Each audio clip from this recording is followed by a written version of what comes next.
What's up, bikers? I'm Robert. This is the B1KER Bar Podcast live stream.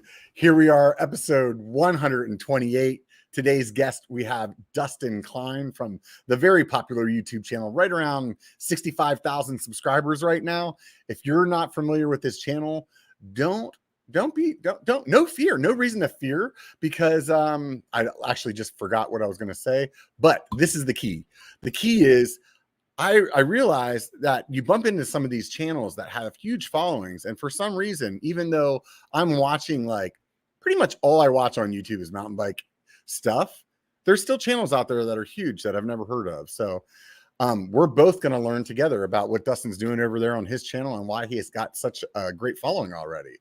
But before we get started with that, let me talk to you about a couple of things. If you don't follow me on Instagram or Facebook, please just do it. Then you will feel like this part of the podcast where I'm whining about you following me on social media. It won't be you, and you'll be like, "Yeah, I'm one of those guys." You don't have to be worried about that.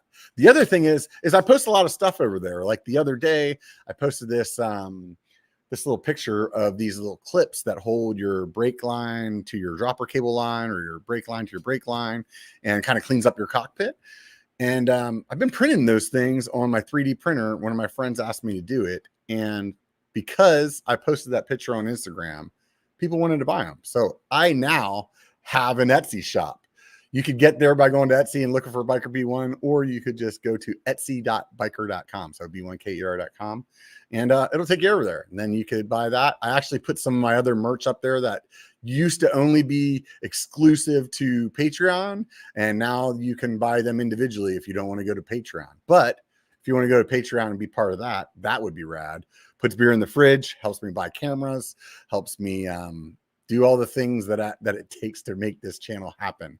Believe it or not, like, I started YouTube thinking all I needed was a GoPro and a gimbal. And apparently here I am, like 5 or 6 years. I don't even know how long I've been doing this later, and I'm still buying shit for this channel. So help me out. It really means a lot. There's some coupons on there with different companies that I've had on the shows that extended some discounts to our Patreon members. So you can get that for as little as $1 a month. So that would be rad if you help out. Believe me, I get people all the time that email me or send me a message and are like, "Hey man, do you have a discount code for this?" And usually I'm just a nice guy, and I'm like, "Yeah, here's the code, but you could get that at Patreon. It's $1." Like, seriously, you're about to save $50 on that helmet, but you don't want to give me $1 just to access those coupons and some of the other ones. So this is my pitch. Please help me out. Please keep the channel going. If you enjoy this, you don't want to spend any money, it's as simple as hitting subscribe or the thumbs up on this on YouTube. If you want to take a little bit of your time and help out the channel or the podcast, swing by Apple Podcasts, write a 5-star review, because that tells Apple that this podcast is the best MTB podcast out there, and it shows other people, hey, you should come over there and check it out. So I would appreciate all of those things. If you do all those things, that would be great.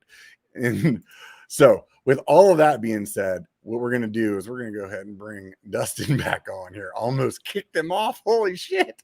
How do I do that? What the hell is happening here? Oh my God. There he is. Dude, you sound like me when I go live. Like, where's the goddamn button? I don't know. Are we? Yeah. I don't know why I was like, for some reason, I almost hit this remove button, which I've never done that. I almost like just kicked you right off. It felt like the right thing to do at the time, and I was getting like I wanted to just pull the trigger. You know what I mean? How's it going, man? Good. Hey, thanks for having me. Yeah. And I gotta admit, I totally appreciate I don't know the right adjective, the fact that you do these live. Oh yeah. I know from my minimal experience, live content seems easy. Hey, no editing, is just straightforward, but Right. it's gnarly. It's like secret gnarly. Now, maybe it's just fully exposed. People know. They're like, you're not good at this. What are you doing? I don't think, yeah. I think they can tell when people aren't good at it, but not always. You know what I mean? So there's still hope for me. The person that's doing it doesn't even know that they're being awkward. You know what I mean? But I guess the same is for the edited videos. Otherwise, I mean, we'd all have like 1 million subscribers, right? Yeah, but edit's cool because you can manipulate time. Yeah. And that's one thing that's very like also a very like powerful thing about live is it's like, hey, this is just we're all flowing with this moment together. Right. But Right. edit, like, oh, like this joke would be funnier if there was a pause or if it was quicker Right. or whatever. You're kind of playing God in a weird way. Yeah, totally. That makes sense. Manipulate this experience. It's part of the reason. I mean, we were talking before the show about how I got started, and it's part of the reason that I got started was you're in the Slack group that I'm in with all a bunch of the other big YouTubers, and when live streaming first came out, and we would be on there, the other guys in the channel would be like, yeah, I'm going to go live tonight. I got this like itinerary and this like bullet list of what I'm going to talk about. And then at the same time, I would go live, and I'd be on for like 3.5 hours. And they'd be like, dude, how do you do that? And I'd be like, I don't know. I just walk out there and I hit go and I start drinking beer, and like, it just fucking happens. You know what I mean? Like I had zero planning, And yeah, live is interesting. Recently, okay, I do a live 30-minute show, very loose quotes, before every video premiere. So I have like a consistent practice with it, but I've been fascinated to dive into just not the experience, but just the live content more. Yeah. And you'll think like Twitch as a platform, completely live. Yeah. Which is just, you're like, what the hell do people do? Like, what is it? Yeah. And then YouTube's funny because it does all the things. It dominates at like edited content. Right. But it can do live. And I've noticed that a lot of YouTube viewers are not quite conditioned to the live experience on YouTube. Got it. Like if you go to Twitch, they know what's up. That's the world for that type of content. Right. And then YouTube, it's like it exists, but it's kind of like a sub layer. Yeah. And it's just, and I've noticed a lot of Twitch, like heavy Twitch people migrating over to YouTube. So I think it might change. It's just, all of it's really fascinating to me. Yeah. I don't know how monetization works on Twitch. So like my assumption of why people come to YouTube from other platforms, usually my knee-jerk reaction is almost always around monetization. I'll send you some videos. Yeah. Because I know with Twitch, like in my mind, like Twitch to me was, because I do IT. So like when Twitch first came out, I was like, oh yeah, that's where all the techs go to just talk like tech shit, right? And it was like, oh, they got kicked off of cable, and then they started doing their shows on there or whatever. But then there was a lot of gaming streamers that were on there, and so I'm sure the platform's grown a lot. I'm not a Twitcher. Totally. But you are a live streamer. Yeah. So regardless of what platform you're on, I think the content or the type of content is kind of the top. And the platforms, they change, they come and go, and they all have their own different experience. Right. Like we could go live on IG. Right. Totally different than this. Yeah. There's different ways to handle it too. Like like if I'm live streaming on the B1KER channel, it's more interactive with the people in the comments and like things of that nature. I have this live just so like if people want to join live and listen to it live, that's a fun experience, but it's kind of like they're having their party over in the comment section, and I try not to like spend time on that unless something like grabs my attention, like, oh wow, that's a really good question, but where some people do live and they'll tend to like it's all about the people in the comments regardless. Even the podcast that I was on the other day, the whole way through the podcast, they're engaging the people in the audience. And for me, to me, it's like the audience is there to just have like, they have a good time over there chatting with whoever, maybe they throw some questions out. Maybe I answer it. Maybe they throw a super chat. That'd be great. But, but it's not really like when you're more live streaming, like just on your regular channel, I would say like somebody throws up a super chat, you're like, you kind of want to say thank you and things of that nature to kind of keep that momentum of that type of conversation, where this one is, ultimately this is geared to be listened to in audio format, you know? So I see the growth in this as a podcast more than as a YouTube channel. You know what I mean? Sure. And then also it's kind of like, if you're tuning in live, you're getting the very first raw, look. realist experience of this conversation. Yeah. Do you edit these or do you just go straight up? So I used to for a while. different. I was doing these clips, and so I would go through and do the clips. But the thing that I like about the podcast the most is that it's not much work. And you would know just as well as I do, when you're making a 12-minute video, it's like 12 to 15 hours of work to do that video. Like, it's like, okay, you go out, you ride for 4 hours, then you like make your rough cut of your edit. Then you like, oh man, I need some more B-roll. You go back out and do that for another 2 hours. And you spend an hour and a half making a thumbnail. You spend like 3 hours just trying to find the stupid music for your edit. And then you go back because you're like, oh, well, I don't like this song anymore now that I'm 4 minutes into my edit. And now I got to go redo everything again. You know, like it is a process where the podcast is like, come out here, bullshit for 2 hours and walk away. So I would say it's kind of like what fits one's personality types. Like, how do you want to spend your time? What type of things do you like producing? And I would say is we all got to do something for work. Yeah. So you kind of just pick the things that matches with the other things I just described, personality types, things that you're interested in, end outcome, the end result. And there's obviously no right answer. Yeah. And I think you've done this, you've explored them, you've tried them. That's best because then you really know what you want to do. Yeah. It's interesting. I mean, I really enjoy the creative process of making the regular vlog or ride type videos. Like, it's really fun. And it's a sense of accomplishment that you don't get from this platform, but it is definitely a lot more work. And so because of that, I think when I was in my honeymoon phase of YouTube, you know, like that first 6 months to a year, like that, it was fine. It didn't even bother me because like all I wanted to do was get some more of it. You know, it was like, oh yeah, I just spent all week long editing with all of my free time. And that's actually all I want to keep doing, you know?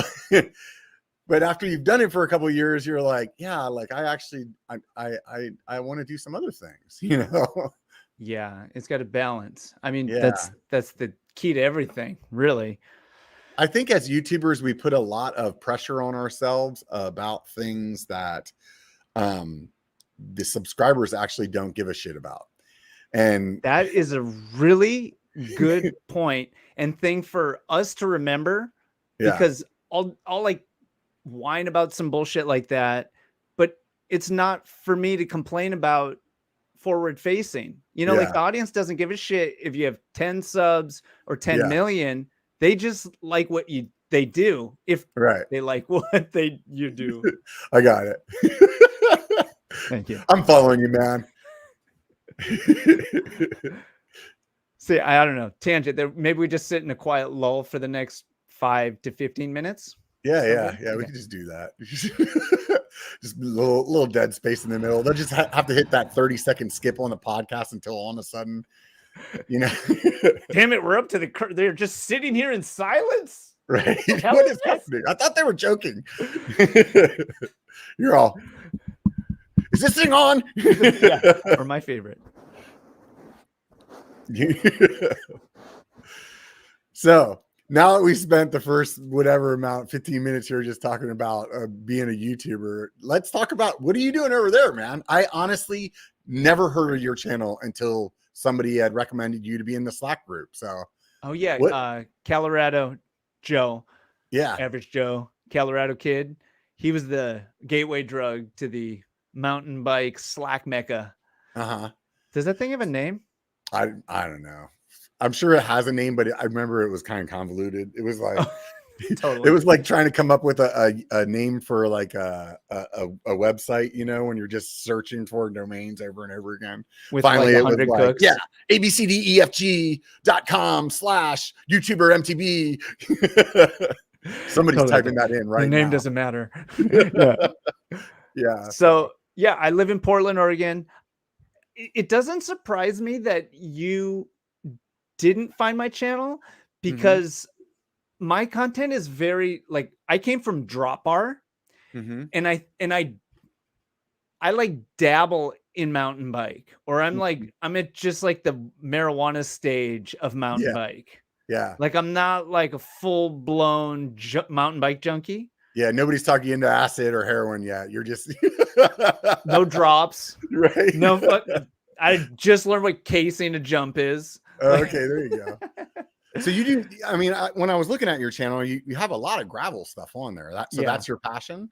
Yeah, it's just kind of cycling, I would say, is my passion. And I just like all kinds of it, really. Started with track bikes. I was a bike messenger for a really long time. And that kind of opened up my eyes to cycling culture, because bike messengers are very about like the culture, the niche, like the little world that they live in, and they use bikes, or they have bikes. Right. And that really spoke to me and got into cycling from that. And then I ended up starting a cycling clothing company called Cadence in 2003 around track bikes, urban cycling. Yeah. Have you heard of a thing called the MASH video? Not offhand. Yeah, see, a close friend of mine, Ron, he's in a lot of the videos. I asked him recently, I was like, do you know about the MASH video? And he had no clue. And I was like, whoa. MASH was, what if I just didn't explain it? I was like, cool. Right on. Yeah. MASH was a video that captured track bikes in the city in the early 2000s. And they were kind of responsible for this growth, this explosion of track bikes worldwide. They were essentially the like in the right place at the right time, around the right people, corralled it enough, and could like market, package, and present it to the world.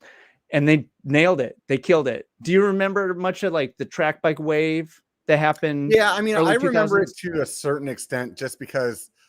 I mean, I bought one. I bought I have a single speed, has the flip flop hub, but I always rode it just with the freewheel, because when I bought mine, it was really, it was my gateway drug to road cycling, because basically I don't want to be a road cyclist.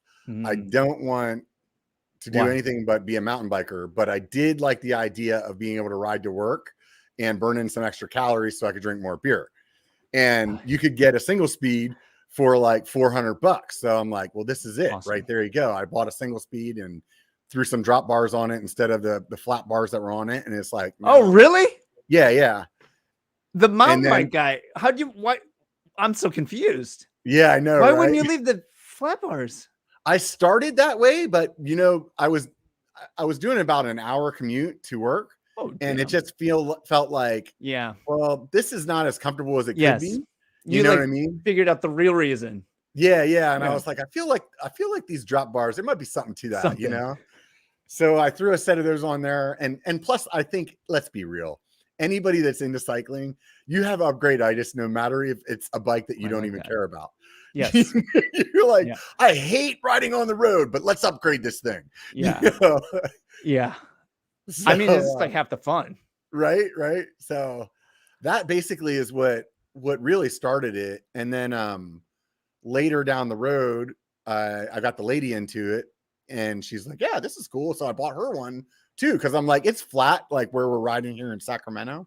So it's like, yeah, one gear, dude, it's fine. You know, little hill here and there, get out of the saddle and like go back to being a kid, you know, when you were riding your BMX bike. That's a single speed, right? And later then she got in a car accident and she couldn't mountain bike. So she really started gravitating towards road. And at that point was like, hey, I want to get a road bike so I can actually like go do legit rides. Tight. And then I was like, I guess I'll join, but I'm not buying a road bike. So my way of like keeping my wits, or my personal self-pride was, I'll buy a gravel bike, because then I'm not a roadie. Oh, so they were like around at that point. Yeah. So Here we go. That's a smart move, actually. The gravel bike is a very, very versatile bicycle. Yeah. Because it can lean a lot of ways. Sorry. I said, I'm trying to talk the lady into it right now because she's been talking about getting a new bike. And I'm just telling her, I'm like, just get a gravel bike and she's like, why? And I was like, first of all, it's going to be more comfortable than your road bike. Second, unless you're trying to be like freaking Lance Armstrong or something, you're not going to be much faster on your road bike than you are going to be on your gravel bike. And to me, the biggest plus is then you have like more options of where you can go with this thing, you know, where you can do this ride that's like, hey, there's the first 20 miles on road, and then you do this 10-mile section on this dirt road that gets you over this other road you want to be on. You don't want to do that on a 25 millimeter tire on a dirt road with, you know what I mean, with some potholes and shit. Like you could, but I mean, you could also ride a penny farthing over the freaking Rocky Mountains. You know, like. Oh, that sounds like a nightmare. You'd be like, right? So you like cycling? You want to get out of cycling? I've got the thing for you. Bring it in. Yeah, right. Also, hold on. I got to shout at the chat. We're not supposed to do this, but Trail Pimp, your handle is amazing. Boots McBurger, yes, declined from Fast Friday. Good on you. And also, I signed there Tev Muzzin's the house. Muzzin, sorry, Ted. Tev. It's fucking Tev. What is this? My normal live stream? I can't fucking say anything. And also, Bobby knows about MASH SF and Macaframa. So, shout out, Bobby. Sweet. Good job, man. I want to acknowledge the chat. I think they're there. You guys are not to be there to be ignored. I see you. All right, man. He's like, thanks for all the extra editing work I got to do later. Yeah, man. I mean, it's your podcast now, so I mean, we'll do whatever you want. Drop a super chat if you're listening on Apple Podcasts. Don't you wish you were in the live chat right now? Right. Hit the show notes. Join us for the next one. Yeah, you could be. And now today's sponsor, Bubble Yum. I'll stop. Right. So, what got you into making content? Because I notice you have a pretty like your brand is definitely on your Facebook, your Instagram, but I noticed you also have a website, and not a lot of guys that are just like, hey, I'm just a guy that wants to make some YouTube videos has a website too.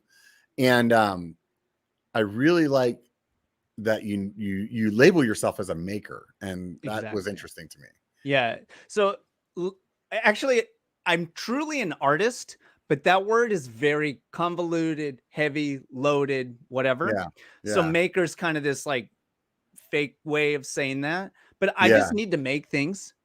And artist, I just need to make shit.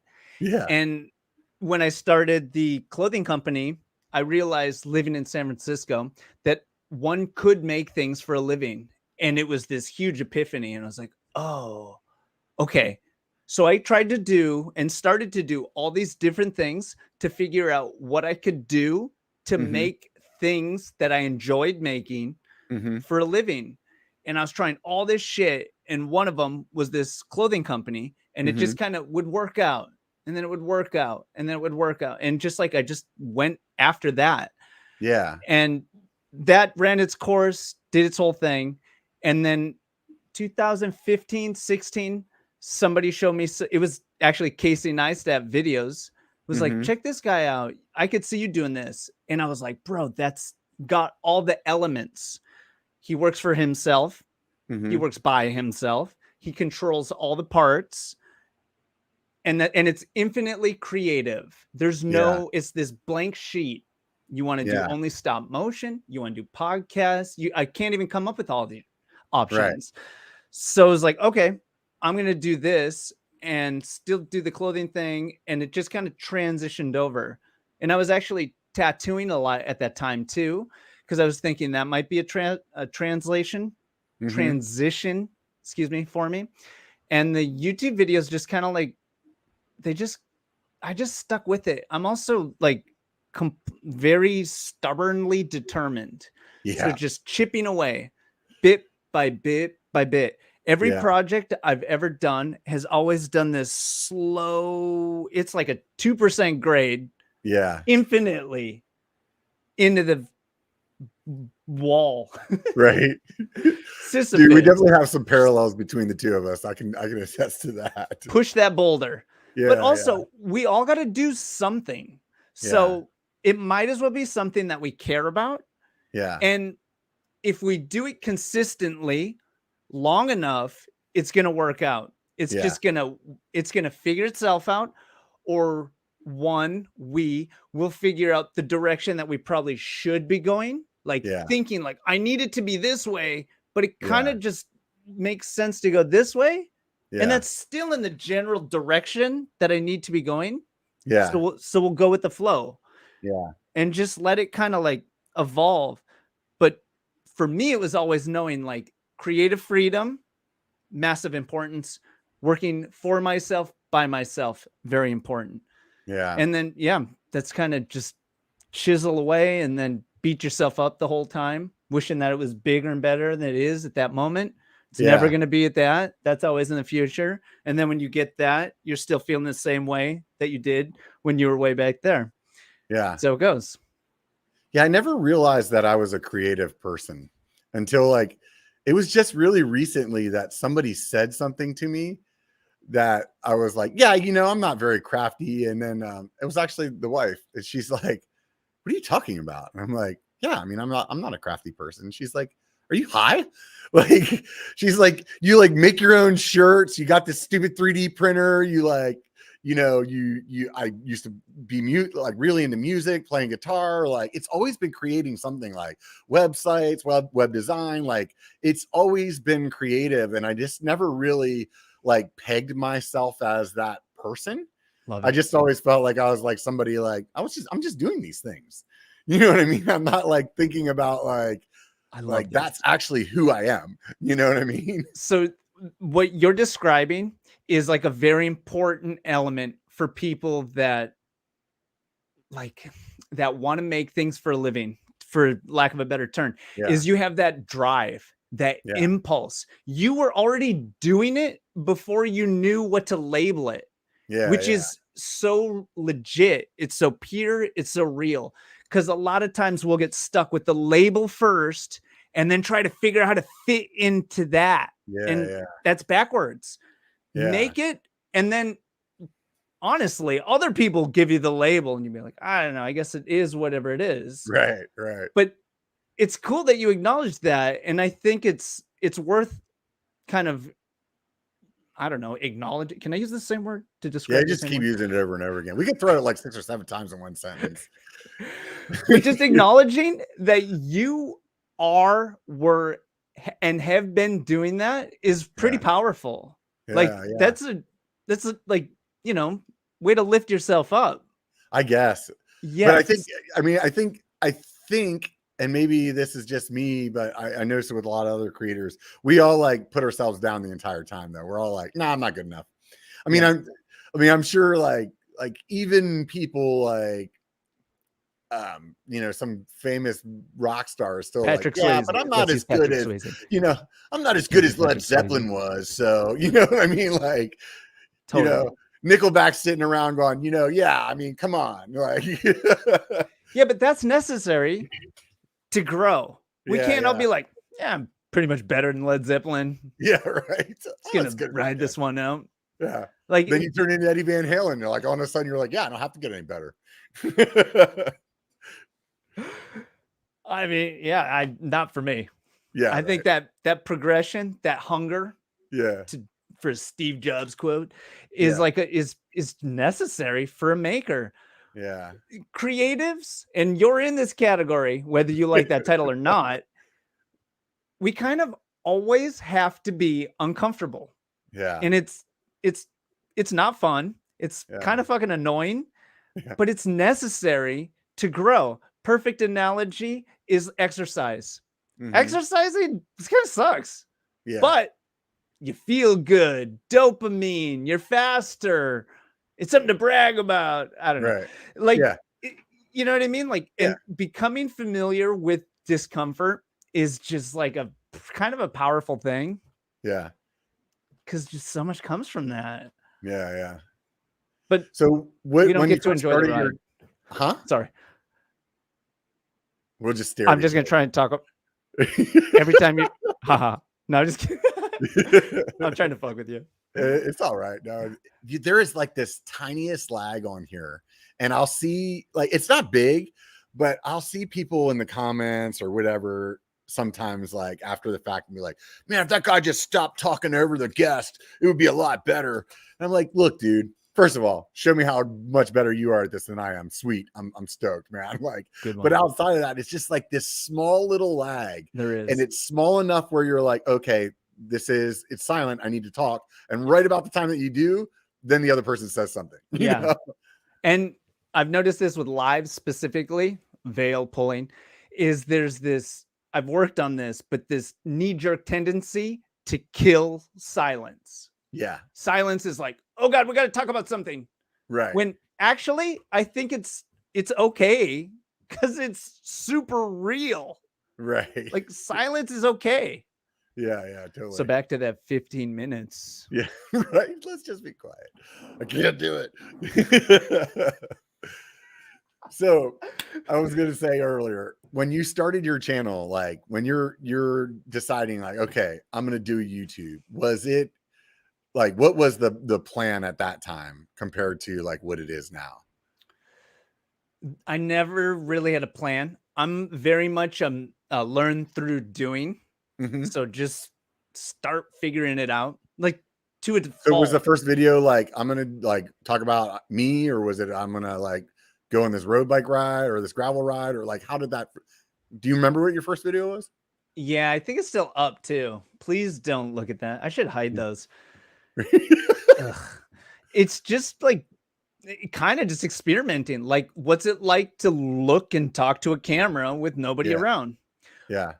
Or even better yet, in a parking lot full of people that you don't know. Oh, not to start. That's a tough one. Years deep. Right. That's really one of the hardest. Yeah. Because then you also really realize that this is performing. Yeah. Because in that sense, the audience is there for you to see, which usually the audience is not there to see. And it makes it so much easier. Yeah. And that's a tip I give to anyone that wants to start doing YouTube, is like, just do it alone. There's no one, you can be as weird and dumb as you want. You're free. Right. Yeah. First time you go into a trailhead and there's like some, 6 dudes standing over there getting back from their ride, and you're pulling out your camera and you want to do, what's up YouTube? I'm Robert. Like that's intimidating, man. Yes. And even like, it's interesting that you said this, even after as long as I've been doing it, and I'm a pretty like extroverted person, it's still sometimes like I'll be like, I'm gonna wait till they leave and then I'll do my intro. Always, and maybe sometimes like I feel like it may be different reasons now though. Maybe it's like I just don't want to attract the attention, or I don't want to be like sidetracked by them now paying attention to me, and now I'm like babbling or something, Totally. But it's still something, it's still real. There's still some kind of hesitation there. It's interesting. It's definitely interesting. Yeah. And that's just like a one weird quirk of the job, if you will. Yeah. You just like, again, that discomfort thing. I think there's like something positive or to be gained about doing those uncomfortable things. Yeah. And maybe it's even just knowing like that when when to or not to do them in the future from doing it. Like you said, like, I don't need to steal the attention. I'll just wait for them. Nobody's the wiser. It's easier for me. They're not disturbed. Easy. Done, Yeah. It's interesting you said about going back and like hiding some of those videos. When I talked to one of the interviews I did with Seth, he told me about how he's done that with a lot of his older stuff that he didn't feel like fit his brand so much anymore, or like maybe he was a little looser lipped in his earlier videos than he is now. And so he kind of took some of that off because he didn't want somebody getting the wrong experience from like what his channel is now. But then on the other hand, you have somebody like Mr. Beast, whose first 10 years of doing YouTube is still out there, of him like doing Minecraft videos and like like being a 13-year-old just talking shit or whatever they do. You know what I mean? Like, so there it's interesting. Like like obviously that doesn't necessarily impact it the way that maybe you think it does, or maybe it does and it just depends on your audience, you know? I feel like people have to dig for those. Yeah. So it's like, it's kind of like there if you want it. Yeah. But it's just funny when you progress so much, you're like, that's the hardest thing for me. But honestly, this is funny. Let's go down this rabbit hole. For me, one of the things that I love about YouTube is the fact that when I post it, I can't edit it, because my personality would be every time I learn something new, I would be trying to go back and fix that in all my old videos. right. It's very forward thinking. Yeah. And I would be like, I would end up paralyzing myself by the amount of work that I would be trying to make myself do. And that's one thing that I really appreciate about YouTube, sometimes complain about, but for the most part, like, hey, when it's up, it's up, it's up. That's it. You know, it'd be awesome if there was a magical way to go like fix the typo that you left in the middle of the video that's like in like size half the screen font. You know? I do it all the time. But that shit happens, you know. But overall, otherwise, it's like, oh man, I learned how to do this transition, or this like, oh, I wasn't color grading my stuff at all back then. I should go back and color grade it all, you know. And fortunately, I can't do that because I'd lose the views, you know. So I do appreciate that. Is that something similar with you, or? Well, actually, you can delete old videos, which is a type of editing. But I almost don't want to tell you that, because that opens that can of worms. Can of worms. Jesus, who's got my script? You can't edit it though. You can't like re-upload that video. You lose all your. No, but you can cut things out, which is I know re-editing. Yeah, I know you could do that. It's like trim it, basically, is what you're saying. Trimming, yes. Yeah, you can definitely do that, and that's cool. But I've used it a couple of times whenever it was like, you ever like you're working on your video, you're editing it, and there's some piece of footage that you think you want to use, so you just slide it out on the timeline like an hour and a half out there. Oh, so you're like, oh yeah, I'm gonna get to that later, and then you get done with your video, export the whole you export it, and then you upload it, and you're like, why is this thing an hour and a half long? But you don't notice that until like 3 days later, and you're like, oh, the ultimate Easter egg. Yeah. You're like, and then there's somebody commenting about it. You're like, did they just skip through, or did they sit there for like an hour and a half just staring? Like, is it? I want to do this now. I love that, because you can play with this.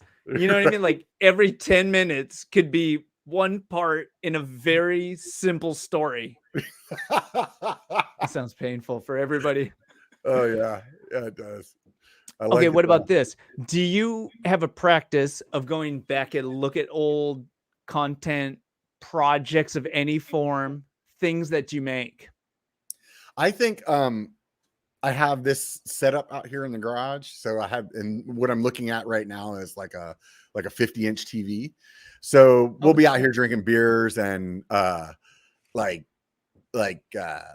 just, you know, sometimes we'll be chatting about mountain biking or whatever. And it's like, oh, we'll pull up some old video that, you know, this ride that we did or that ride that we did. And so I do end up seeing a bunch of my old content kind of, I would say a little bit regularly, you know what I mean? It's not like every weekend we're out here doing that, but, and it's just like, even if that was my favorite video the day that I posted it, 3 months later, it looks like shit compared to what I do now.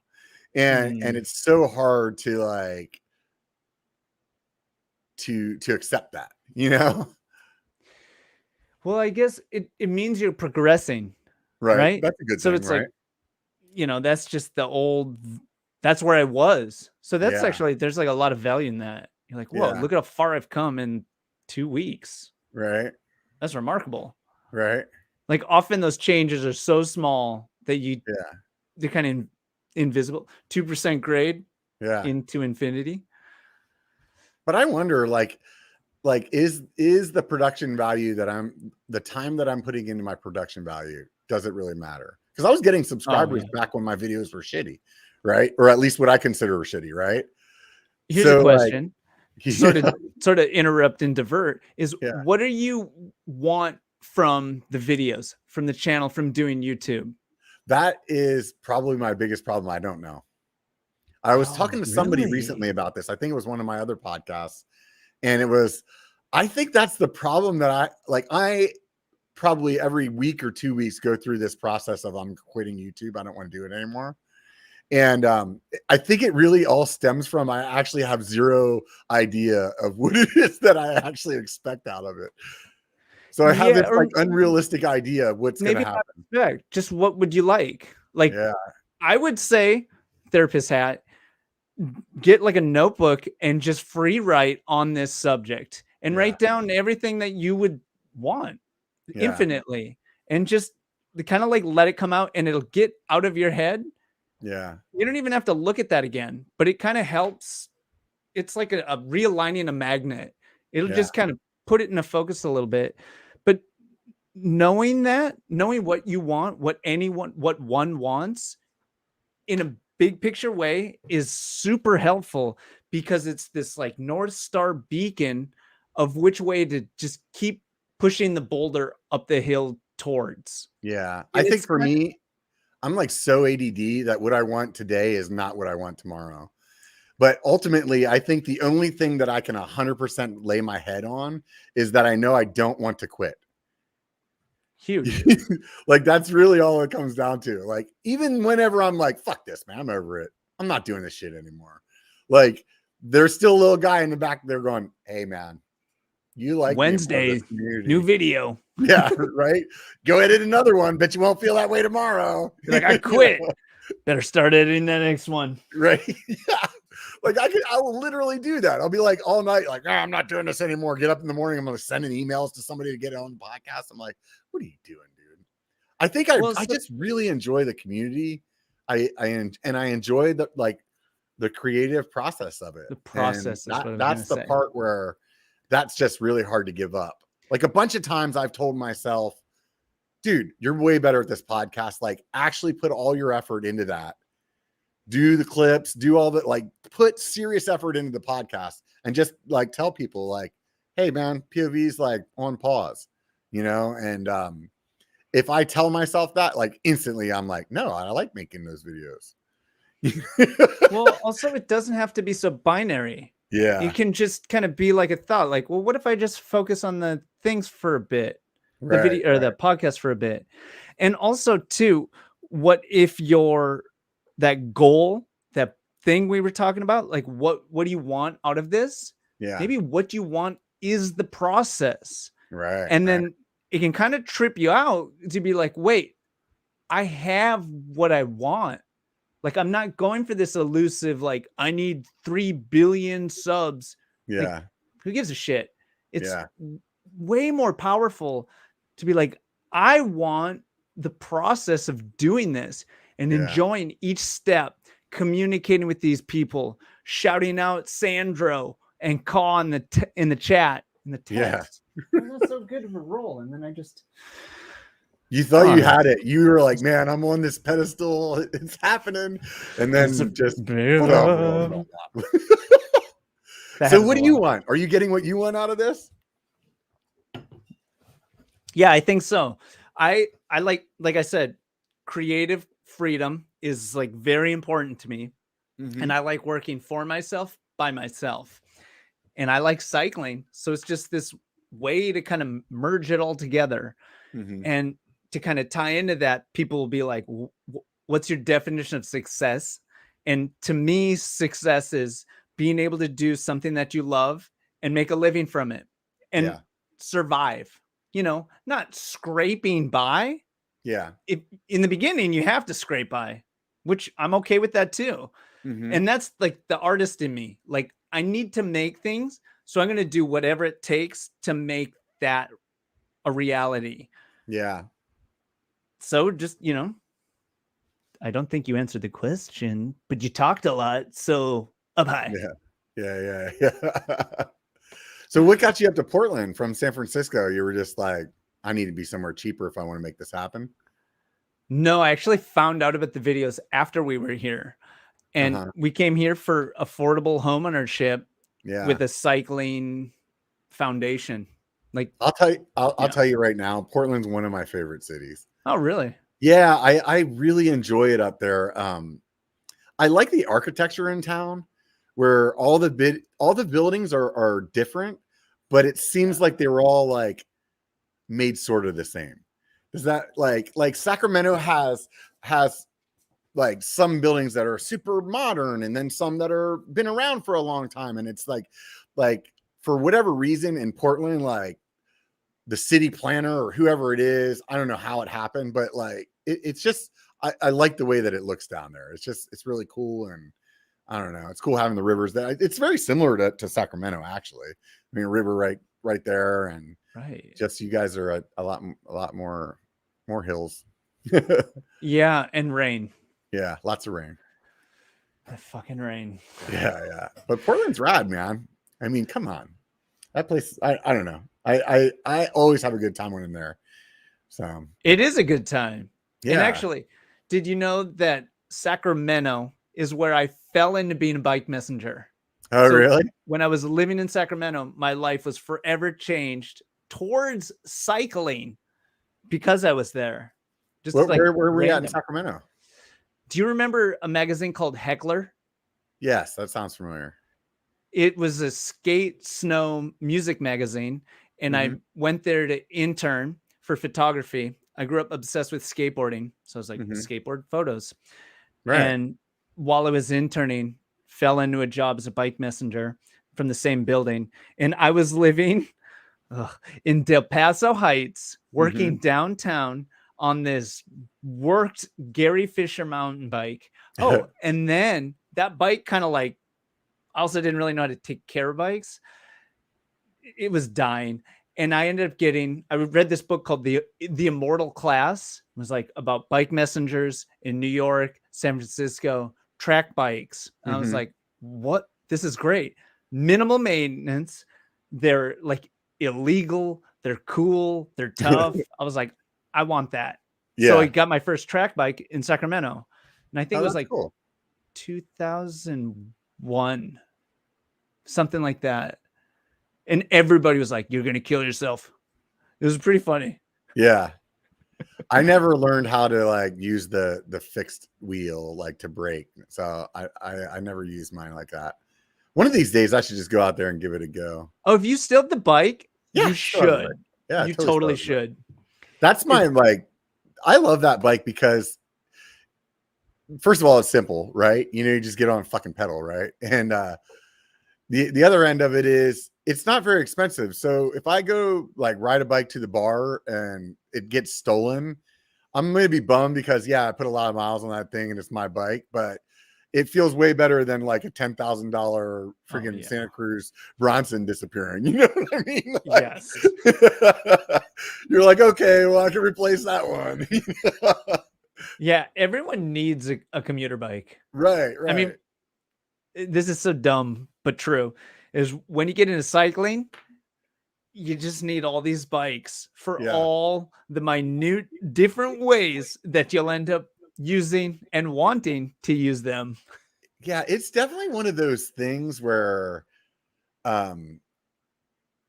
everybody who's not a cyclist does not understand why you have 6 different bikes. You know I guess you're right. I'm so in that world. I'm like, there's people that don't get it. Yeah, you're right. People come to our house. I mean, my garage walls are covered in bikes because I'm not the only cyclist in the house, you know. Right. So is the wife. And when the kids were at home, like they had their bikes too, and they had multiple bikes because they would road ride or mountain bike with us. So it's like people would like walk in and they're like, "Man, you guys have like a bike shop in here." I'm like, "What are you talking about?" Like, right, exactly. Or they're like, "Why do you need so many bikes?" And you're like, "Oh, my dumb friend. Sit down. We need to have a talk." Yeah. Yeah. So you know how people that do CrossFit have a lot to say about CrossFit. You just opened up that can of worms, but in the bike industry. Pull that tractor tire over here. We're gonna have a talk. Yeah. If I was a CrossFit and vegan that rode bikes, you'd be screwed. That's funny. Yeah. So here we are. So, what do you like? What do you like about Portland? What's keeping you there? I don't know. I just kind of hits all the dots. California is awesome. It's just expensive, really. Yeah,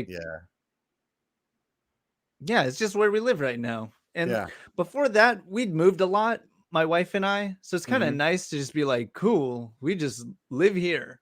Yeah, this is it. Yeah. And we're like paying off our house. Like everyone's like, oh yeah, we own our house. You're like, no, you don't. The bank owns your house. You make payments on that house. Yeah. Which is cool to be able to do that, because in California, we couldn't figure out how to do that. Yeah. Hence Portland. Yeah, definitely. Yeah. You guys have, I mean, there's some like pretty good, I mean, not pretty good, damn good riding there in that area. And then you also have some destinations that aren't really too far away, like Oak Ridge. And I mean, even Bend is only what, 4 hours maybe? I think it's less. Oh, maybe it's 2 to 3. Something like that. I should know that. We'll say 4 if it's snowing. So, but then you don't go there to ride. It's snowing. Yeah. You're like, yeah. But I mean, even if you were to go from Portland all the way to like Ashland, that is like 4 hours. And I mean, there's a lot to do around there. And then you get into like just above Portland, like I know there's trails up in like Longview and things up towards Mount St. Helens. That's a lot. St. Helens, that way, So there's definitely a lot there that I know of a mountain biking wise. So gravel wise is the same thing, or like? Yeah, it's kind of like any direction you choose to go, there's something. And then each direction pretty much offers like a different type of experience as far as the terrain goes. Yeah, we're like infinitely kind of stoked on what we have. And then of course winter comes in and closes out a lot of the stuff that has higher elevation. Yeah. Which just shifts it and means in the summer there's like more access to all this different stuff. Like the video I did on Thursday, we went to Mount Rainier. The road that we did had just opened up, which is middle of July. Right. Yeah.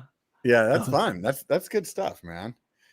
So what's your favorite video that you made? Oh, they're all my children. Yeah. I don't know if there's one.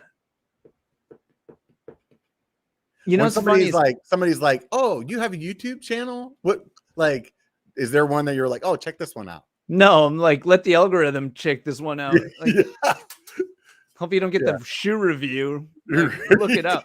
Unless you need shoes. Right. I hope you get that one. Right. Yeah.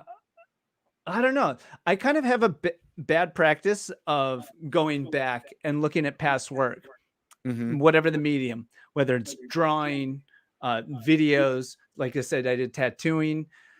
And a pattern I've noticed is after I finish a thing, I'll be like, this is like, okay, just like get it out of here, finish it next. Yeah. And then I'll see the thing again, like a tattoo or the video, and I'll be like, oh, this is like kind of cool. Yeah. Like my memory is that this thing was kind of crappy. Yeah.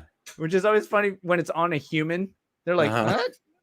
But now I think it's cool. Yeah. So it's like, okay, now. Yeah. That's funny. Yeah. I always look at all my, like, basically my favorite video is always the one that I did last. And everything before that is crap. I think that's a very good perspective for making videos. Because you know, you're only as good as your last video. Yeah. That's the best mindset you could have. Yeah. Or I'm just crazy. I think you're okay. Yeah, it could be either way. So I think it's a little bit of both. No. Yeah, right. Hey, wait, technical question. What do you do for wind on your GoPro with your POV stuff? Like there's like 3 dead cats on it. They're like all over the place. Really? Yeah. 3? Yeah. Yeah, you definitely need all of them because there's one on the top, then there's one on the front that's top right under the lens, and then there's a little wind gap thingy on the right hand or the it depends on. I wear mine upside down, so I can't. Wait, here I'm grabbing it. Yeah, go for it. So there's this other one on the side. This is an older one. Like, is it this one? Like in here? Hang on. No. Because I got that. there. Yeah, that one right there. Oop, the side one. So the two that you have on there are where mine are, but on the side, right closer to the bottom, there's like a little slit. Yeah, see those little slits? You need to put one over that. Because there's something in there. I forget what it was, but it's like really, there's some kind of mic in there that has something to do with like their wind muffling balance or something. Like there's something in there that until that's covered up, you still get wind noise. And the other one, issue. You can turn off the other ones because you can say just like, I forget what the setting is. Lone Ranger talks about it in his video. It's like, it turns off the other mics. Yeah, like the auto or wind correction. Something like that. Yeah. But for some reason, like, even though they tell you that, hey, we're turning them all off, they're not. So it's the top one, the front one under the lens, and then that little crack on the side. You put one over on the side and then you're straight. Oh, tight. Yeah. See? Hey, tune in next week as my videos get that much better. Right. And I have to edit that much less wind. Yeah, that would be, yeah, no, that'll definitely do it for sure. Some guys though use the media mod, which when you have the media mod plugged in, then it is only using the mic on the media mod. But that's like kind of external guy, right? Yeah, yeah. And I felt like that one, like, still would get wind noise. I didn't like it. Like, it wasn't good enough. And then I couldn't find like an aftermarket dead cat that looks like a big fluffy cat, you know? It's just they only sell the one that's like what comes from GoPro, which looks like a real tight foam. Yeah. And I think if you had one of the bigger dead cats on that, then it would be all right. But the other end of it, in my perspective, is you're adding weight when you put that media mod on. And it's the weight of the GoPro, which is making it flop around on the chest so much, which screws with the stabilization. So we were talking about making things. I'm in the process of making my own GoPro chesty. Oh, the mount. Yeah, I want to make my own. Cool. Because I want to make it for like mountain bikers, because the ones that are out are for like active people, which means they're slightly good at all of them. You know what I mean? And slightly bad at all of them. And for mountain biking, there's some things with mountain biking that the ones that they sell, they just don't work good enough, at least in my opinion. And so I'm building one with magnets. That's my idea. So the big thing then is I like the idea that I could have this, like, let's just say the chesties on under my shirt, and then I just have the camera out and that's it, right? And then whenever I'm like want to do a little vloggy shot, I can just grab it, lift it up, do my little vloggy bullshit, or take a picture, my Instagrammy, and now I don't have this bra on and the like, because I'm like one of those I got the movies, so it's like that thing with that with the freaking GoPro chesty training bra on. It's like the movies are like now they're D cups, they're all pushed up to my chin and shit. So I'm like, dude, if I could just pull this thing off, take my Instagram picture, then put it back on, like I feel like I'm not the only one that like is irritated by all this, but the biggest thing behind me trying to build my own is that, like, if you take the GoPro one and you put an extra strap around your chest that's up like right under your armpits, BKXC does it. I have one as well, and like it really stops that top of the GoPro chesty from flopping down. And realistically, like it's just the sport that we do. All the other sports that it's not that jarring on the body. Like even if you're on a moto, which would be the closest thing to mountain biking, I mean, they have huge suspension on those bikes. So their body's not just like taking a hit and like throwing all that momentum into it. So it works for everything but mountain biking, I guess. Honestly, there's probably nobody else bitching about the GoPro chesty. No, I don't know. A lot of times they'll use mountain bikes in the imagery for the marketing, right? For these types of things, right? And then it's funny to me, like if you actually use it, right, it doesn't work. Yeah.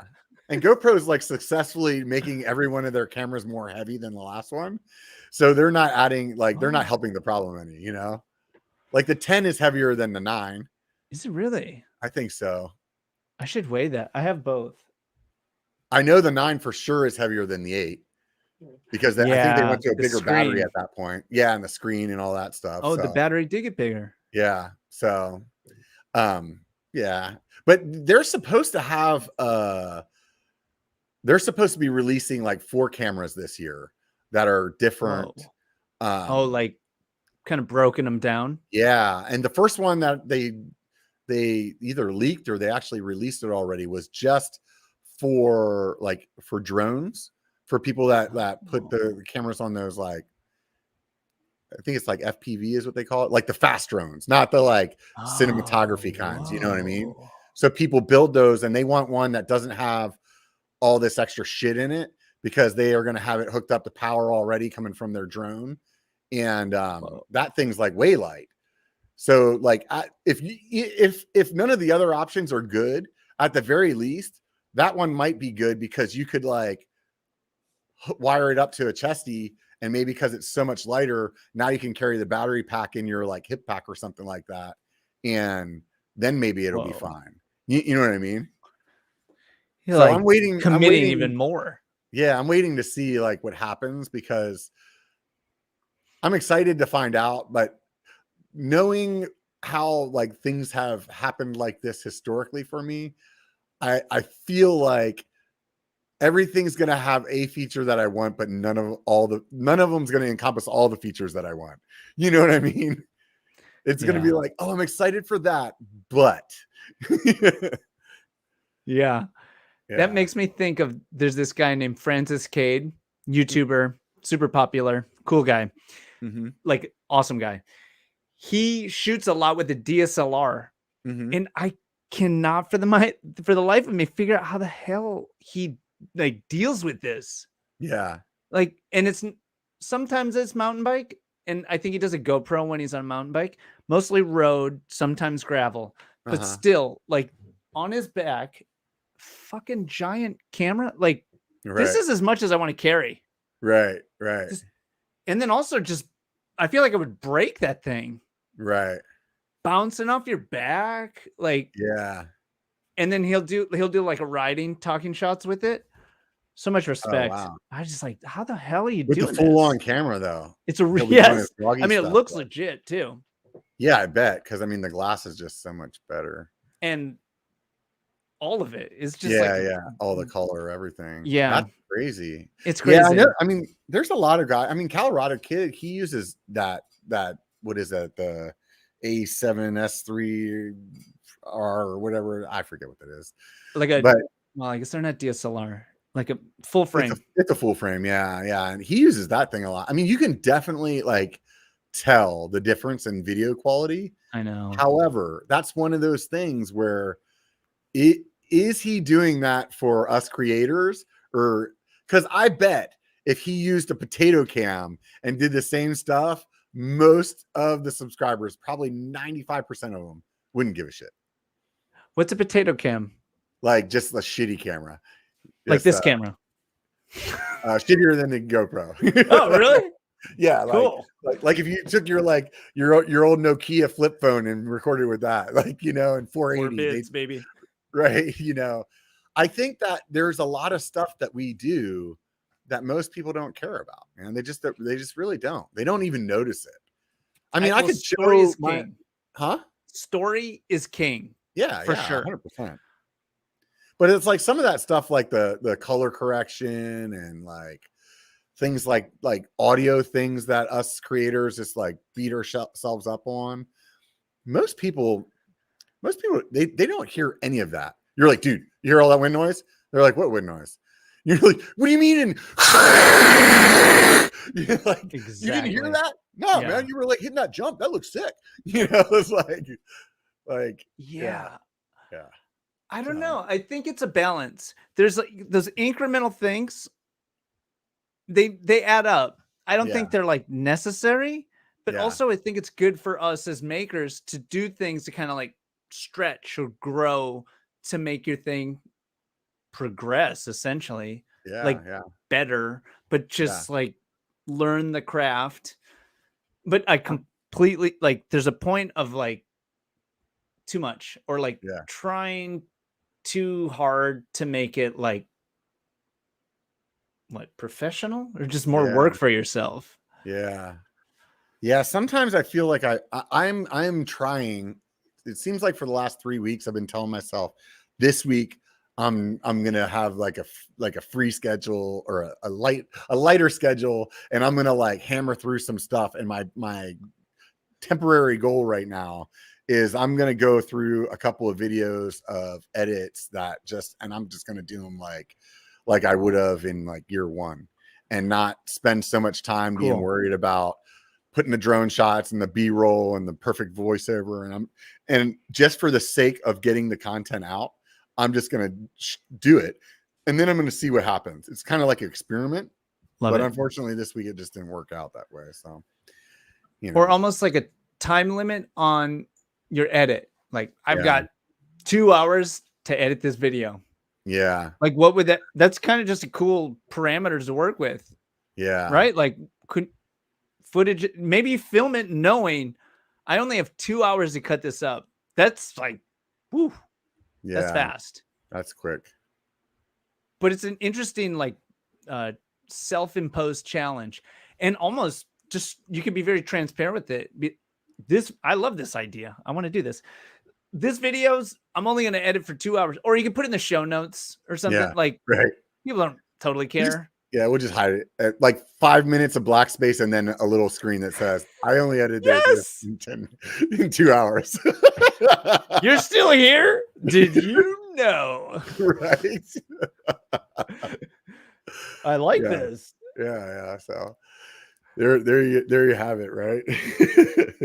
I did that once for a video. I had a camping trip, and I had just one GoPro, one battery. I was like, I even said this in the video. I was like, this is my limitation. One camera, one battery. I got to make a story out of this. Yeah. And it totally worked. It was very like relieving, because it was, the parameters were so simple. And you're just like, okay, work within them. It was cool. Yeah. I've done that before, like probably on accident though, where it's like, showed up and none of my batteries were charged. And I'm like, oh shit. Okay. Yes. Well, I need to be really responsible about when I turn this thing on. Yes. And turn it off. Yeah. So it's interesting. Honestly, I have a project that I need to do. I was thinking about just doing it on Patreon. I went to Jamaica recently, and part of being there was I wanted to do this mountain bike ride there. And I had been thinking about, in the several trips that I've done to Jamaica, I've always thought, man, it'd be so cool to be able to ride there. So I went to go ride there, and filming, I'm having a good time. And I go to put my next SD card in, and it's like, SD card is full. And I'm like, full? What are you talking about? I don't put them back in my case unless I've downloaded the footage. And like, I'm like, maybe I forgot to hit format. Right. So I pull it up, and it's like the last thing that I was recording. I went to North Star. It was the very first time I ever went to a lift access. Whoa. Not the very first time, actually. It's one of the first times I've ever been to lift access. And so I'm like, oh man, that was a really cool day. I feel like I copied that to my computer, but I don't know. You know what I mean? So here I am. I'm like, okay, so North Star is an hour and a half from my house. Jamaica, much farther. So I'm like, I had to make a decision at that moment. It was bye North Star. Bye North Star, right? So I get home, and I'm like, I know I copied it over. I just must have forgot to hit format. I get home, sure as shit, didn't copy it over. So I have on the other SD card, like I have half of the North Star day. But like, I don't have the intro or any of the B-roll stuff that I did or any of that. So I was like, you know what? I think I can make at least something fun for my Patreon users. That's a great idea. With that half a day of footage, and so that'll be something interesting. So if you guys that are listening want to see that, go sign up for Patreon. Right? That setup makes that story very interesting. Yeah. So you could just explain the scenario. There you go. And then show it. Yeah. That's fucking cool. Now I got great. Now it's not on Patreon. Now it's going to be a regular video. Now it's okay. But you should still go back to Patreon. Right. Because I don't know why. Just because. when I was checking out your channel, I saw you have the memberships on your channel. Yeah. And I was looking for you on Patreon. You don't have a Patreon, do you? Mm-mm. Okay, I didn't think so. But I didn't know with the memberships that it like previews the videos right there on your channel page. And it says member only. And I was like, oh, I think he screwed up his playlist because this says members only on it. And then I clicked on it. It was like, hey, you want to see this? Sign up, dude. And that's, it intrigued me to possibly put the memberships on my YouTube channel. Do you feel like it's successful? Is it doing like what you think, or? I mean, what is successful? I don't know. I mean, do you have people doing it? Yeah. I'm very happy with it. And I don't want to manage the latency. I don't want to manage a separate thing. Like, and also I don't know if you can turn this on or off, but I really don't like on Patreon how it says how much the maker makes. Yeah, you can turn that off. Okay, dude, there's some people you're like, you make 10 grand a month from this? Like, I don't want to support that. Like, right. You're set. Yeah. Right? Yeah. Or if it's like, this person's only making $200 a month, like, fuck, like I feel bad. Right. It's just that transparency trips me out. Yeah, I don't know if you can take it off completely, but I know you can take the monetary part off, because on mine I just show how many patrons I have. Yeah, perfect. But I have different tiers, so I mean, you figure out. No one would know. But there's no way to really figure it out unless, I mean, at the very least, you could say maybe they're all $1 patrons, so I'm making like, well, it's like a bell curve, right? Right? Or it's probably high, low, down to few, high. Yeah. At this point, see, I started Patreon before YouTube had that as an option.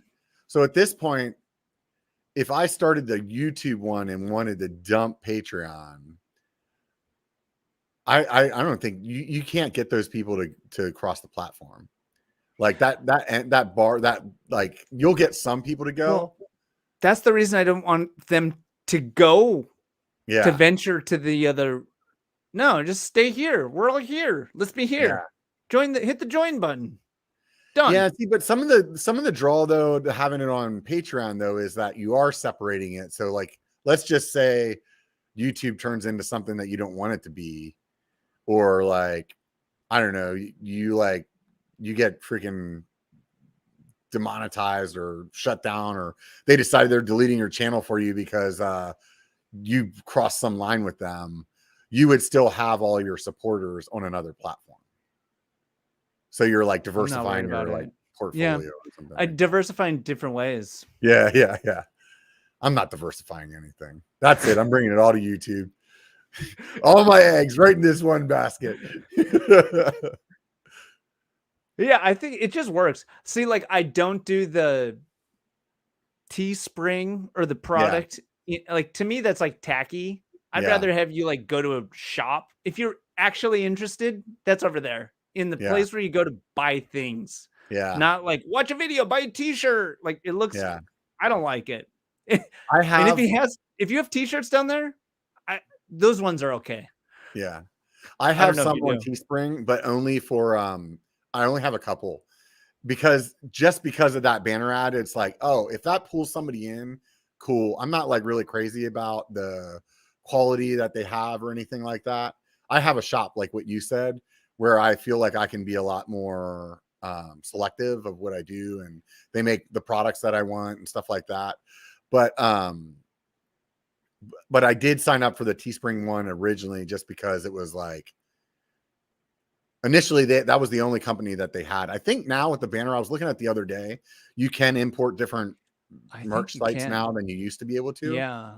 But it still won't let you like I use a platform on WordPress, and that platform, I can't like inject that into my YouTube banner, which I think is no, just dumb. URLs though. Yeah. So, but either way, like I think it's there. Like, honestly, I still see people buying my stuff from my shop. I don't even know the last time anybody bought anything off of Teespring. Like Interesting. the last person that bought something from Teespring was probably me Testing to it. see what testing to see what the What's shirt this all quality was about? like. Yeah. So gravel bike wise, I have some things about mountain bikes that I'm like, man, I hate this. I think this should be changed. What What are is some it? of those? Well, for me, the biggest thing on a mountain bike that I hate is the derailleur, the rear derailleur. I think it's the like absolutely makes zero sense to have like this integral part of your drivetrain hanging down as close as it can be to the ground in a sport that you're navigating through rocks on the ground. Like it just doesn't make any sense to me. Totally. Why that's like that. What's the solution? Huh? What's the solution? I don't know if I don't necessarily have Oh, one.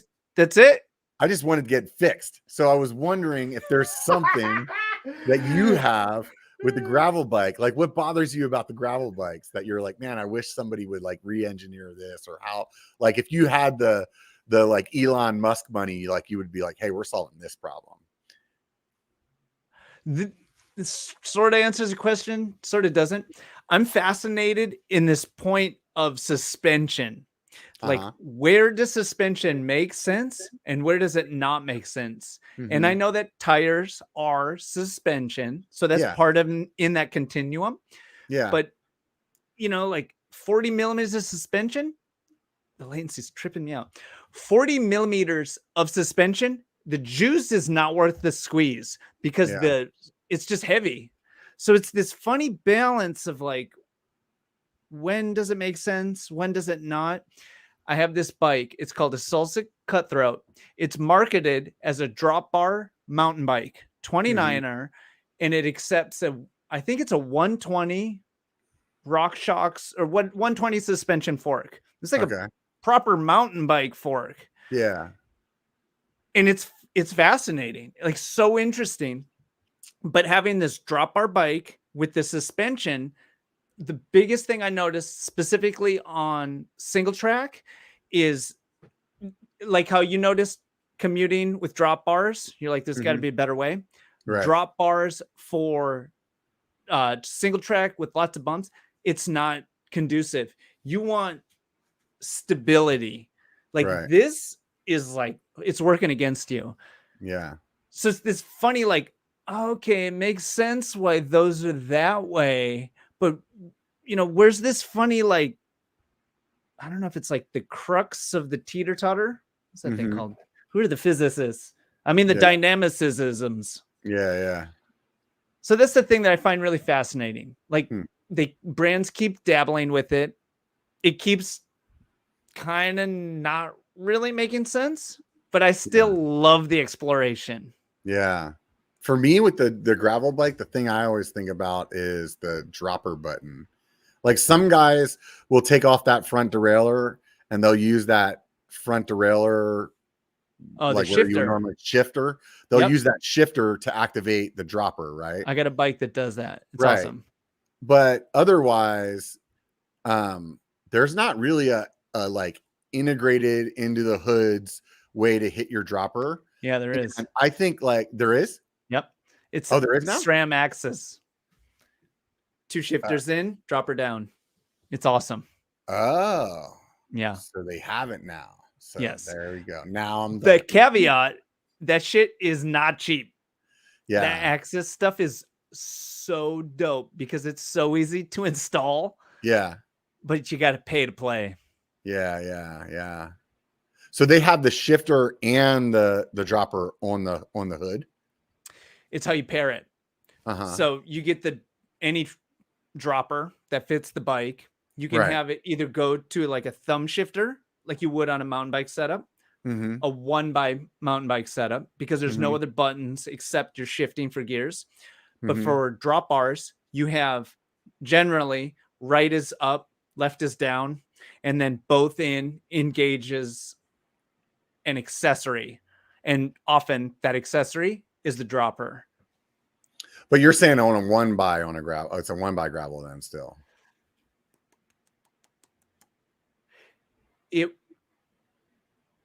This is, how would you do that if it was 2x? You could. I don't have any 2x access Yeah. Because I don't that's a need a great 2 by, but I question. was just wondering if you can. Like, because Yeah, how do you go down with the one shift? Do you hold it in longer? I don't know. I don't know how that works. Do you have access? On several bikes, all of them, 1 by. Oh, I see. Yeah, every single, and it's on like 4, maybe 5 bikes. My gravel bike, I have the DI2, and so they actually have 2 buttons. 2 buttons, yes. Yeah. So, like, if they had that same 2 buttons on the left side. No, they figured this out for sure. You need 3 buttons then, man. No, SRAM's got it. It's just all in the configuration. And maybe it's a long press or quick. I don't know. But boom, boom. And I bet it's still the double N hits your dropper. Because double N would do nothing for shifting. You're like, right. Yeah, it'd be like, oh, maybe that is the big ring. Boom. Maybe that gets boom. Because it's just A or B. Oh, yeah. There you go. Up and down. Interesting. I don't know this one. I'm pretty sure SRAM's figured this out. They're like, we've never thought of this. What do we do? Yeah, right. That's it. Now we need somebody who's watching this podcast later. Come in order us pizza. And then get the comments down there below after you hit subscribe and thumbs up, and then tell us what the hell's going on here. So I'll be like, oh, this has been done. Everything's been done. Oh yes, good call. I'm thinking I'm going to buy a new gravel bike here soon. What should I look for? Ooh, well, that's a big question. Mm-hmm. I don't know what I don't even know what to say. Yeah. How would you? What are you working with now? I have a Marin C. What is it? The Cortina. So it's a carbon bike with but they call it the CX. So I don't know if that means my geometry is a little more roady than it is gravelly. Yeah. Or you cross. Know what I mean? Yeah. Which is like generally like tight and tall, which is not fun for gravel shit. You want like more mountain bike, a little wider, a little lower. You know what? I think because the cross though, it makes it because I use mine a lot on the road. So I actually even swap my tires to slicks. Cool. So smart. So maybe I don't actually want a gravel bike. I don't know. I mean, or you could leave that as the road bike and then get another bike. I'm not having a road bike. There's no way, man. Well, that is your road bike. No, it's not. It's right. No, of course not. Don't call it that. No, I am not a road biker. Semi light, bumpy, hard pack transportation unit. Yeah. It's not a fucking road bike. It's exactly. So I really like, there's kind of like 2 main kind of categories of gravel bikes that I found. Mm-hmm. I don't know how to describe the one. I have a lot of it comes down to tire clearance. Mm-hmm. And I would just call this like the general gravel bike. We ride a lot of chunky stuff. We like bigger room for tires. Right. These kind of like all-around bikes, they're awesome. They're kind of like right in the middle. But this Salsa Cutthroat, sort of a category of its own. Drop bar mountain bike. Mm-hmm. I feel like a bike like that would be really interesting for you to ride because it blends these 2 worlds. You spend so much time in mountain bike that this Cutthroat could, I think it'd be fascinating to see what you think. Because it's like a beefed out gravel bike. It's really fascinating, super comfortable. The bike is like, how do you say this? Like accounted for the geometry of a shock. I don't know. There's this technical way to say that. So it sits up a little higher. It's super comfortable, very capable, sort of feels like a mountain bike, but it has drop bars. Yeah. It kind of reminds me of what that didn't Evil do something like that? Chamois Hager. Never ridden it. Same category from what I understand. And because the tires get pretty big on that, like you can get like a 1.95 or something like that. Or there's 2.2s right now. Yeah. So that's actually a pretty big tire. Yeah. Yeah. Oh man, we did this ride recently because we're such drop bar dorks. Mm-hmm. We skew this way. So we did this mountain bike ride. Everyone was on a mountain bike. I was on that Cutthroat, hardtail drop bar mountain bike. But these heavy, sloggy fucking bikes on basically a gravel ride. So just slogging gravel roads for like 8,000 for the podcast, 8,000 feet. I think there was single track at one point. It was hilarious to like basically use this bike, not what it's for. And fuck, it was exhausting. Oh, it's just like this towel that you're just like squeezing every drip out of because you're hauling this monster all over the place. It's just this funny. I like these crossover blendy points because that's where a gravel bike was pretty much the right choice for 90%. 10%, the wrong choice, but what's the balance for the whole experience? And we intentionally overbiked for that to get that experience. But it was fascinating how like depleting it felt because of hauling so much bike around, specifically so much rubber. Fucking big ass tires. Don't they call those like monster cross? Isn't that what they call them? I think it's a great word for it.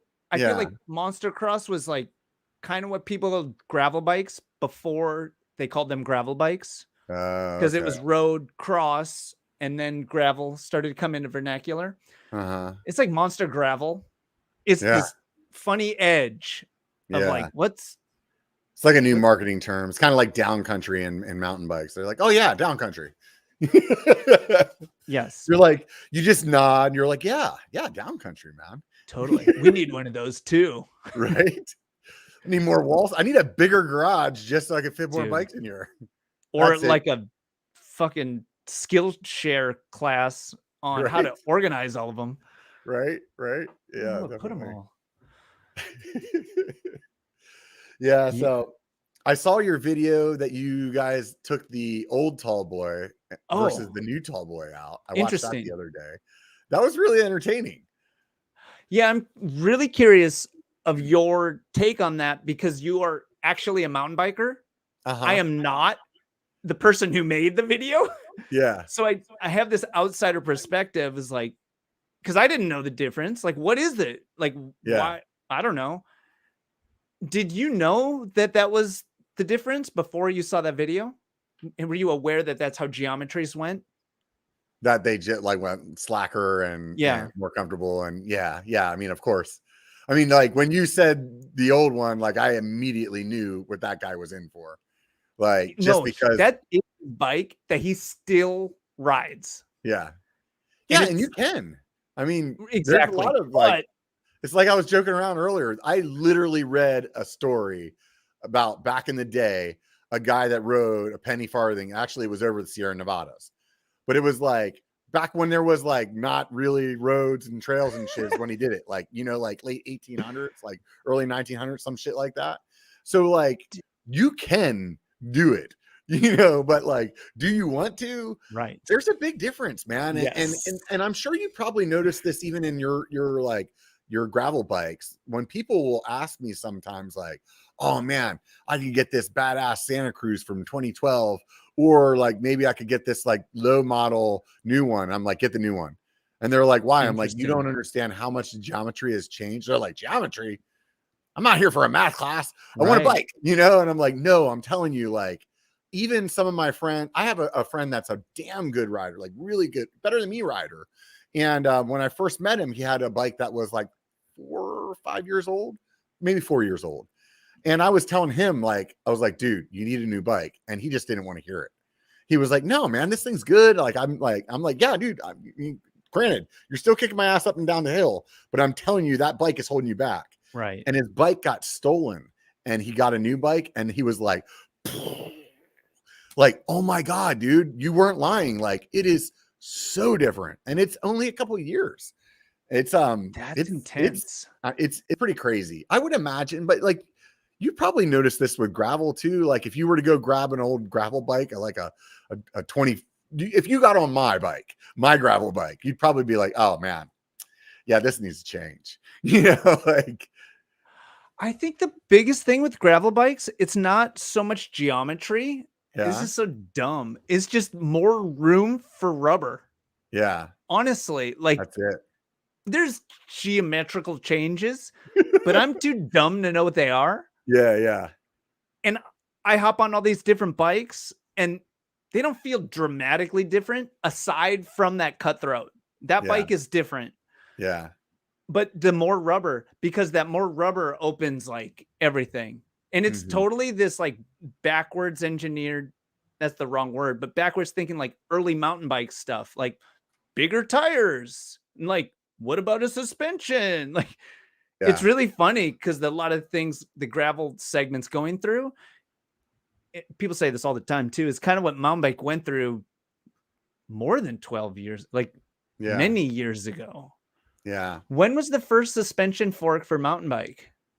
My guess would be late-ish 90s, mid to late 90s. I got into mountain biking in like the early 90s, and they were all rigid when I first got into it. Oh, wow. And I remember there was some guy in our group that got a full suspension bike. So that would have been, so that would have been like 94, 93, 94, I think.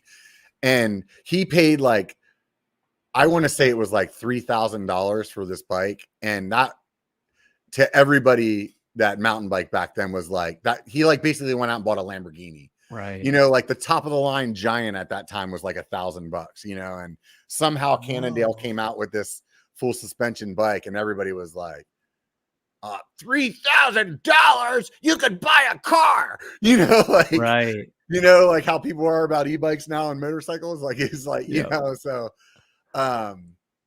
yeah. So that full suspension stuff was in like more mainstream in the late 90s though. What about hardtail? What do you mean? Did that happen first? Front suspension? Yeah, it was definitely front. Rock Shocks came out first, and then basically you started seeing all the bikes sell with that, and then afterwards, then you started seeing the rear suspension. But wait, this when that happened, was it like this crazy game changer? Like, bro, I could only imagine, or was the technology kind of like okay and it grew itself? I think it, from my perspective, I think it was kind of like what you just said, but like, I think it was a game changer in terms of, I mean, like, yeah, dude, having any suspension on the front compared to a fully rigid fork and riding mountain bikes.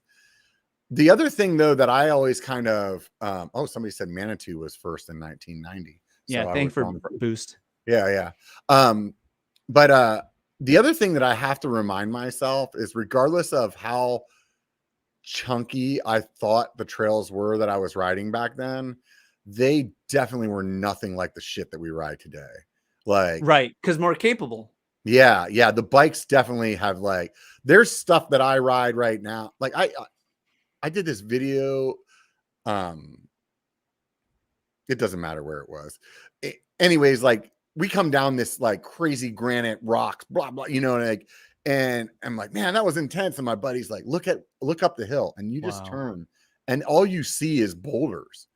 You don't even see a trail. You know what I mean? And it's just like, what the fuck? We just rode down that, like, if you were to show me that in 1990, like, I don't think there'd be many people except for like the Danny McCaskills of 1990 that would be like, oh yeah, you could ride that. You know what I mean? Like, and now it's like, overweight 45-year-old guy that eats too much chicken wings and drinks a lot of beer can do it. Like, you don't have to be, this like, Greg Menard to like be able to come down this stuff now because of the bikes, Yeah. And that's a thing that I've noticed from like slowly experiencing mountain bike is they're so capable, but you really got to be careful because they're so capable. Yeah. It'll put you in some sketchy shit that you won't realize it's as intense or as dangerous as it is because the bike is so capable. It's this funny, like, you got to kind of temper it. You almost have to like think beyond the experience. I can't articulate that quite right, but knowing that just because this doesn't feel that crazy, it is. Yeah. I mean, you definitely have a lot of feedback on a gravel bike. Oh my God, it's like too much. Yeah, like, you hit the wrong size rock and you're like, oh, I'm not doing that again. I feel that in my wrists for another 3 weeks, or just this constant pummeling. Like I'll say it feels like a speed bag, just getting punched in the head for 4 hours. It's like, okay, enough is enough. Something out of your skill set on a good mountain bike, and you're like, oh, I survived that. Maybe I can do it again. Faster. Yeah, exactly. You're like, well, yes, obviously I'm a better rider than I think I am. I made it through that now, didn't I? You're just like, yeah, dude, go to the top of the hill, push your bike without you on it, and it'll still get through that. I just want to tell you, gravity and suspension is a hell of a thing. And the close calls, you're like, oh, let's do it again on mountain bike. Which on gravel bike, like, it's more like tempered because you're getting beat up the whole way, and then you get a close call, and you're like, whoa, okay. Like, it's kind of in this noise of shattered experience. Yeah. How do you feel about, I'm sure they're making them. I don't know your industry that as well as mine, but how do you feel about gravel bikes? I have an gravel bike, actually, and I use it for commuting. Say again? I say, oh, you do have one? Yeah, I got it from Specialized. And I use it for commuting exclusively. I thought I would use it more for filming, but it's kind of noisy, and it just feels weird to be like the dude on the e-bike. I think a big part of it is the sound. It's just like, so you're like, everybody knows you're not working as hard on any climb. But I don't like, I have a harder time like wrapping my head around it. Like when somebody told me that there's like road bikes, and on the mountain bike, like I get it on the mountain bike where it's like, fucking climbing sucks balls, and like some people don't want to do it at all. So an e-bike would be like, oh, well, I'm not going to, it could be the difference of being a mountain biker or not being a mountain biker. Because you're like, either I'm going to go lift access all the time, or I'm going to get this e-bike, or I'm going to have buddies do shuttles, and so it's like one of those, where like basically all you're doing is trying to cut out the climb because all you want to do is go downhill and have fun. Right. And that's what I don't understand, because drop bar is all of it. Like, why take that part of the experience out? Well, and that's the same thing where it's like, if you have an road bike, like the way that like the mountain bike guys are like, oh, well, man, I can do like, a mountain bike ride that would be like 4 hours and like 2 hours like that. Like I can get it. Cause you're like, oh, you got to do a 30-mile ride and maybe you have kids at home and now you have a shorter schedule. I get it. But like an road bike or maybe gravel bike is, in my mind, I'm like, you're keeping that same kind of cadence. So like workout wise, I feel like it's the same.